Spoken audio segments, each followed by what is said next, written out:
Hello and welcome back to the Diogenes Podcast.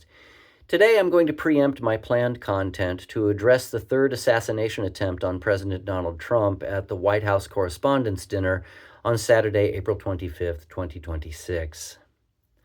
The would-be revolutionary Cole Thomas Allen, in reality just another violent, radicalized leftist lunatic dedicated to improving the world one murder at a time, blew past a security checkpoint at the Washington Hilton, the same hotel outside which President Ronald Reagan was shot in 1981, brandishing a shotgun, a .38 caliber handgun, and multiple knives.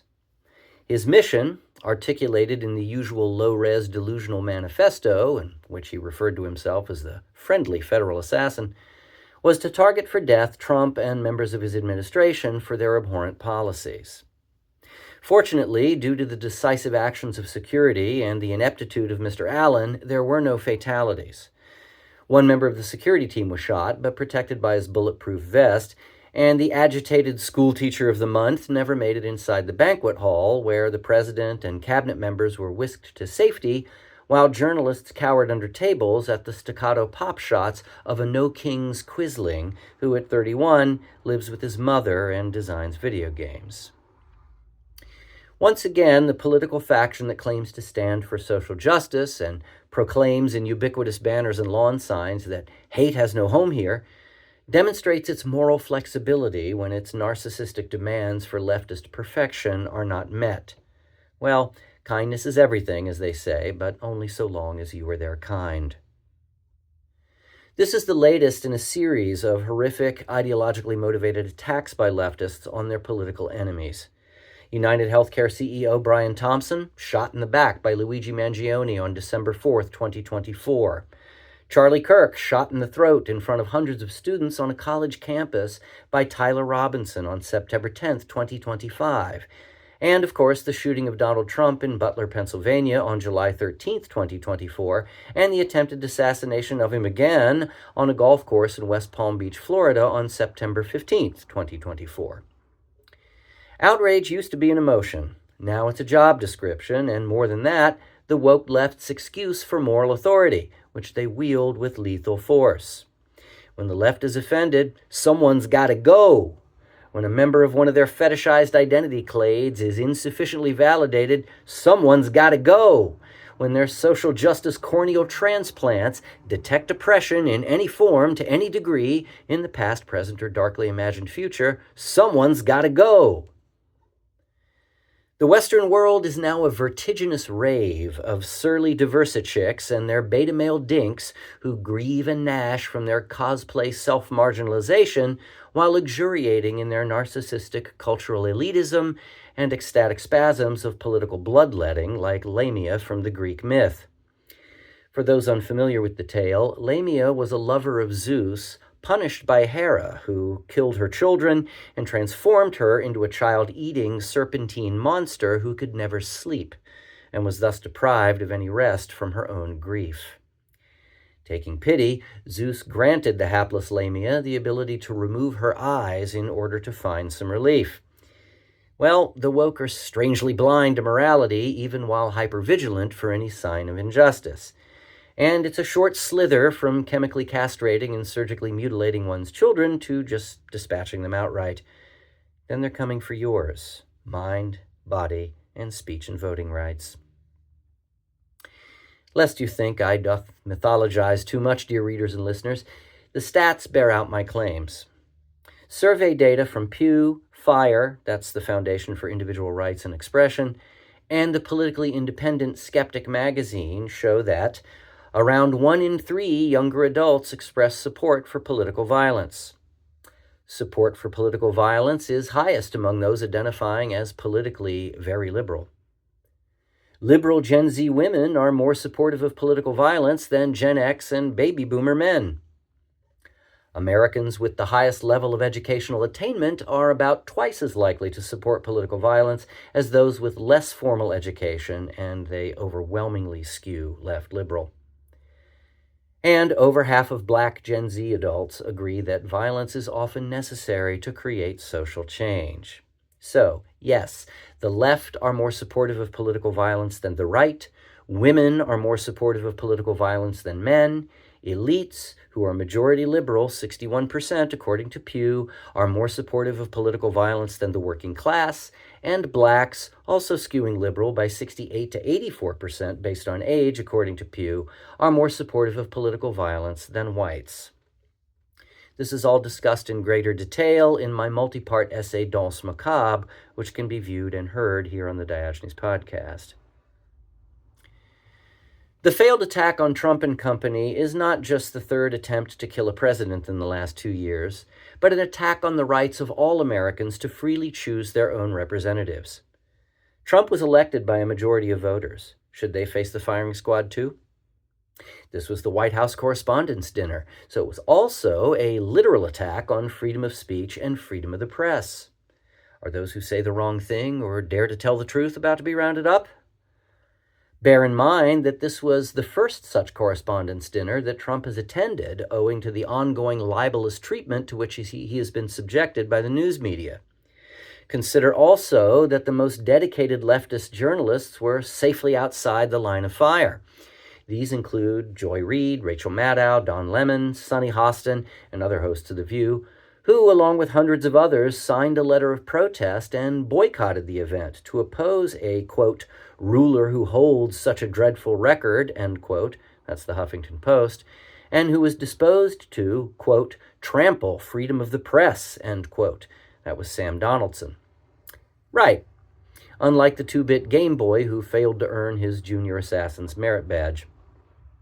And unlike the woke schoolmarms, Hollywood harridans, and media muppets who rewrite history, literature, and museum labels and rename streets, buildings, and sports teams because they can't endure the sight of anything that fails to affirm their fragile identities and dim ideals. So much for diversity, inclusion, and equity. Well, if thine eyes offend thee, wokesters, pluck them out. Sometimes the gods get it right. Amidst all this, there is the hypocrisy of the left raging against MAGA conservatives as Bible-thumping gun nuts, when statistically the left are the ones destroying cultural artifacts and institutions, defrauding the government and the American taxpayer in support of bogus social justice causes, nepotism, and in support of illegal aliens, undertaking political assassinations, deplatforming their opponents, and funding extremism to justify their own crusades, as the Southern Poverty Law Center scandal demonstrates. The hypocrisy and DARVO, that's the cluster B personality disorder strategy of deny, attack, reverse, victim, and offender, is staggering. The flyover plebs and working-class conservative gun advocates are not shooting anyone. They are not laying siege to whole sections of multiple American cities and banning first responders. They are not obstructing highways, preventing people from getting to work or to hospitals. They are not throwing cinder blocks off bridges at law enforcement or interfering with the arrest of felons and sex offenders. And they are not giving deranged homicidal thugs a dozen extra chances to go out and rape and kill instead of locking them up.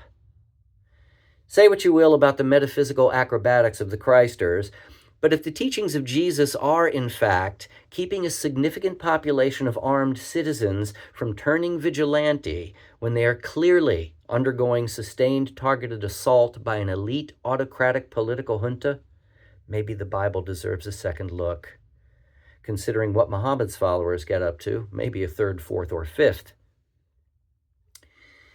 Naturally, the conspiracy theorists are crawling out of the woodwork to declare this third assassination attempt on Donald Trump a hoax, mocking those who fled to safety and predicting that Erica Kirk is about to fake cry. These are despicable, contemptible people, and I disavow them and will counter them whenever I can.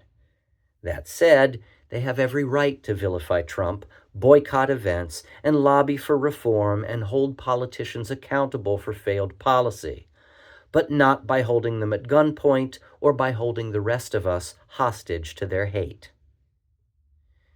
Hate is a bottomless cup I will pour and pour, said Medea in Euripides' play. And she did, justifying atrocity on the grounds that she was wronged. But justice isn't tit for tat. It isn't about a perfect equivalence, because freedom from interference and coercion is necessarily more important than freedom to have things one's own way, which increasingly for the Western left means getting others out of the way so they can continue the long march to utopia. Now, I'd like to share another excerpt from my book, Emphatic Caprices. This is disturbingly timely, especially considering that I wrote it in July of 2024, immediately following the first attempt on the life of Donald Trump. So, without further ado, an excerpt from the chapter entitled TDS equals Tedious. Even avowed foes of the woke have succumbed to Trump derangement syndrome, a pejorative much mocked by the Teflon left, who suggests that this is merely an epic projection by followers of an infamous deranged criminal. The philosopher, neuroscientist, and famous fourth horse's patootie of the new atheist apocalypse, Sam Harris, went so far as to publicly acknowledge the unconstitutionality of the New York Times and other legacy media outlets suppressing reports of the Hunter Biden scandal. Harris said, quote, "I do understand how corrosive it is for an institution like the New York Times to show obvious bias and inconsistency and dishonesty in how they frame it. They couldn't even frame it honestly, end quote.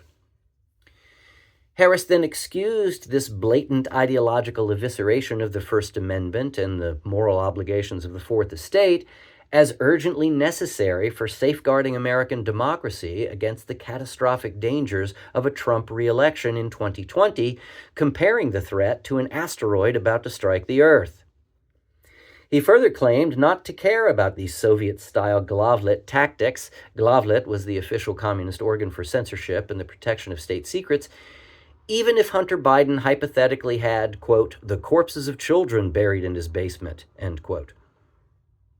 Regarding Twitter shutting down the New York Post's attempts to break the laptop story, Harris acknowledges, quote, that's a left-wing conspiracy to try to deny the presidency to Donald Trump. Absolutely it was. Absolutely, right?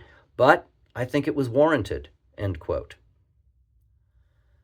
A more troubling example comes from Columbia University professor of linguistics and commentator John McWhorter, author of the excellent Wokeism, How a New Religion Has Betrayed Black America. An eloquent and even-keeled critic of wokeness, especially its relentless race hustle, McWhorter evinces a shocking degree of dysregulation when it comes to Trump. On Brown University economist Glenn Loury's podcast, where McWhorter is a regular guest, he states, quote, my issue with Trump is not that he's a bad man. It's not that he's immoral. It's not that he's a pig. It's not that he's a casual racist. It's not that he's nasty to women. That's not the issue, end quote. That's a pretty long list of non-issues. Shades of Louise Lasser from Woody Allen's Bananas attempting to explain to the nebbish Fielding Mellish, played by Allen, why she rejects him as a boyfriend. Quote, it has nothing to do with the fact that you're short, and it has nothing to do with the fact that you're not bright enough, and it has nothing to do with the fact that your teeth are in bad shape, end quote. Except that it has everything to do with them, along with the character's failure to provide the right kind of activist moxie and a mustache. Trump is then a shonda for liberal politicos, as the character of Mellish was for early 70s Jewish intellectual radicals. These are slurs, not arguments, and one expects better from McWhorter. As it turns out, Allen's character succeeds in the slapstick deposition of an actual dictator and later the revolutionary leader who, opposing the dictator's absolute power, becomes himself absolutely and absurdly corrupted. The whole improbable cascade of events renders Fielding Mellish an unlikely hero and champion of freedom who also gets his girl. In a bizarre extension of Allen's comedy classic, Donald Trump has reemerged as the unlikeliest of heroes, and as a gallant defender of women's rights by signing the No Men in Women's Sports executive order in his first weeks of office, this time defending women's rights and safety instead of grabbing them by the pussy. Of course, now that many of the ladies have dicks and the men are pussies, this may be less noble than it seems.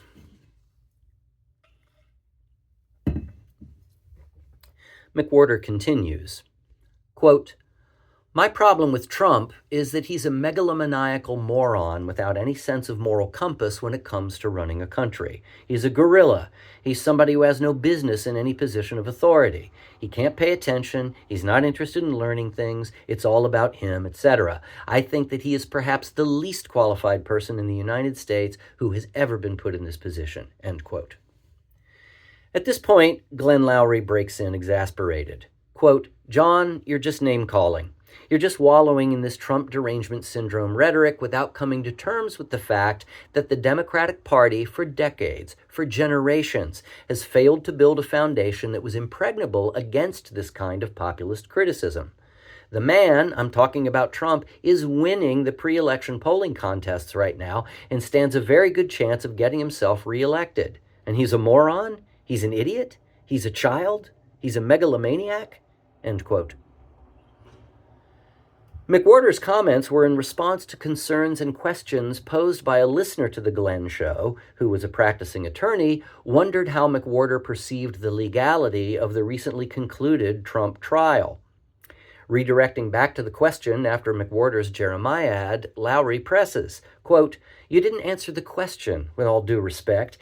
He said it's immoral to subvert the law, which you acknowledged is being done, in order to keep somebody whom you cannot beat at the polls from being able to win an election.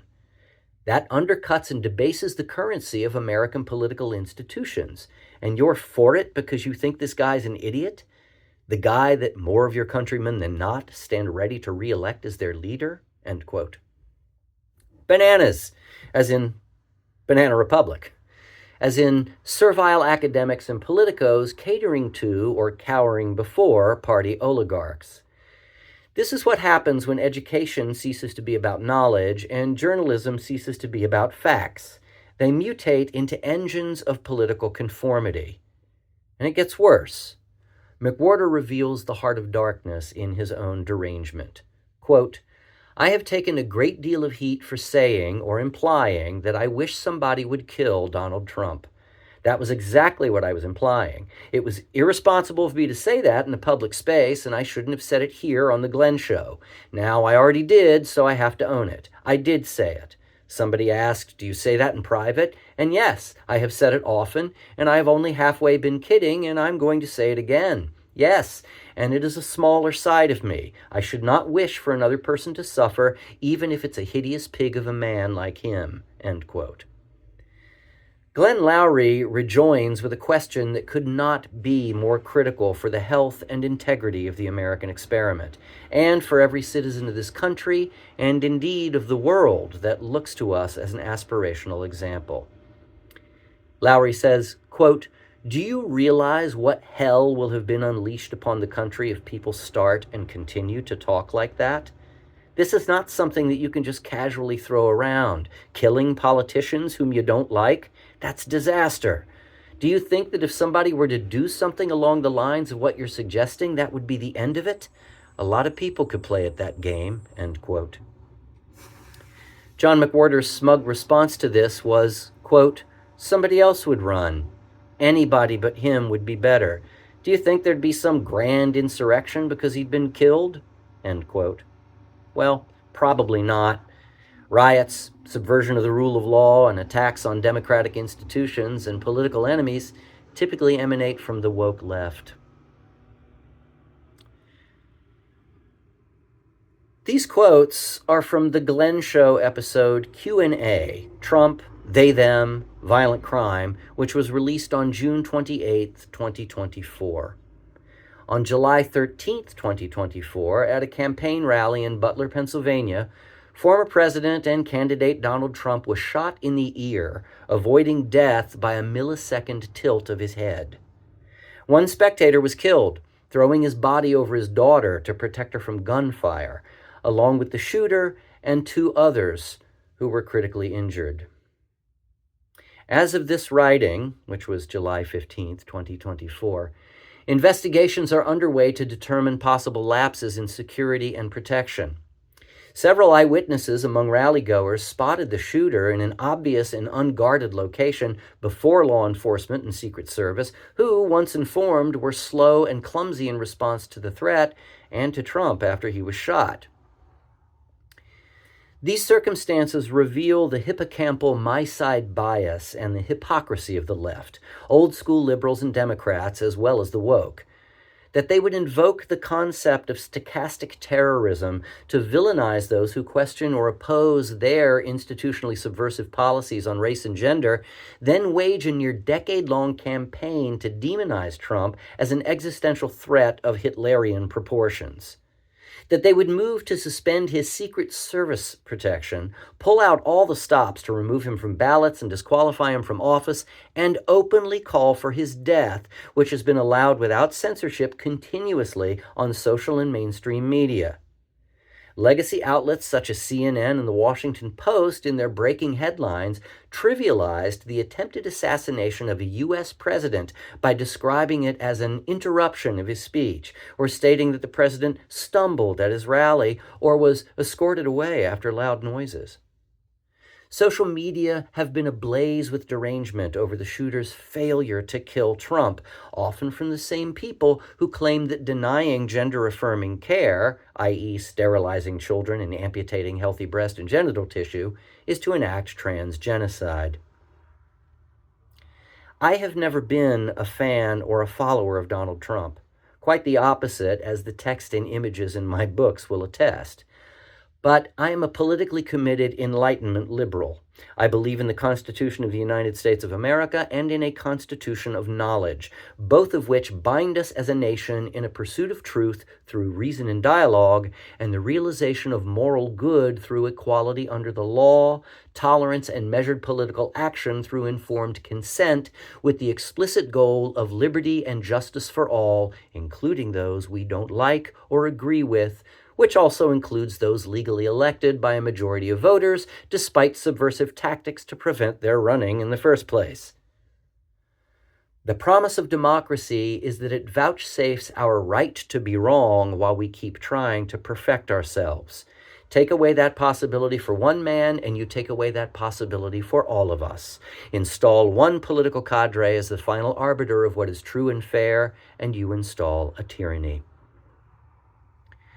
Spasms of violent emotion are the undoing of our work as a nation and our worth as individuals who share this common cause.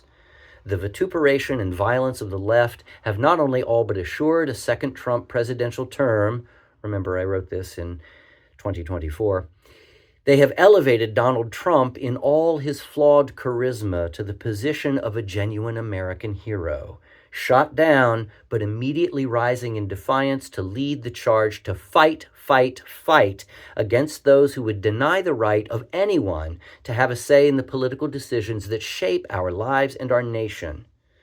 Such pursuit becomes the most glorious of hazards, Thucydides, through which many will take increased devotion, Abraham Lincoln, to the ideal of freedom and the fierce urgency of now, Frederick Douglass. This is the American spirit, and it should live in all of us.